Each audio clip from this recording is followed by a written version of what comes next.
పాలసీలో భాగంగా ప్రైవేటు మద్యం షాపులు అందరికీ నమస్కారం. ప్రభుత్వం నూతన మద్యం పాలసీలో భాగంగా ప్రైవేటు మద్యం షాపులను ఏర్పాటు చేయడానికి గాను నూతన మద్య విధానాన్ని ప్రకటించింది.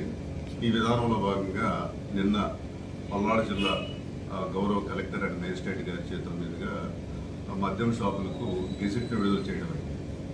మన సత్తెనపల్లి ఎక్సైజ్ స్టేషన్ పరిధిలో మొత్తం 15 షాపుల్ని ఏర్పాటు చేస్తూ ఉన్నారు.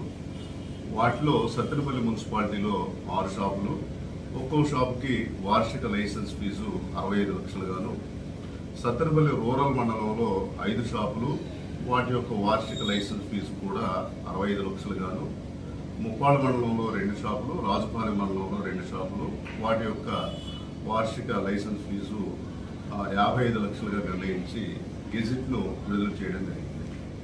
ఈ షాపులకి అర్హత ఆసక్తి ఉన్నవారు అప్లికేషన్స్ని ఆన్లైన్ విధానంలో మరియు ఆఫ్లైన్ విధానంలో 2 విధాలుగాను అప్లై చేసుకోవచ్చు. అప్లికేషన్ సంబంధించి నాన్ రిఫండబుల్ అప్లికేషన్ ఫీజుని 2 లక్షల రూపాయలుగా నిర్ణయించడం జరిగింది. 9వ తేదీ వరకు ఈ అప్లికేషన్ స్వీకరిస్తారు. 11వ తేదీన నర్సరావుపేటలోని ప్రకాష్ నగర్లో ఉన్న టౌన్ హాల్ సెంటర్లో దీనికి కలెక్టర్ గారి చేతుల మీదుగా లాటరీ తీయడం జరుగుతుంది. 12వ తేదీ నుంచి ప్రభుత్వ మద్యం షాపుల స్థానంలో ప్రైవేటు మద్యం షాపులు అనేది పనిచేస్తాయి. గీత కార్మికులకి ప్రత్యేక నోటిఫికేషన్ ద్వారా మళ్ళా కొన్ని మద్యం షాపుల్ని అలాట్ చేయడం జరుగుతుంది.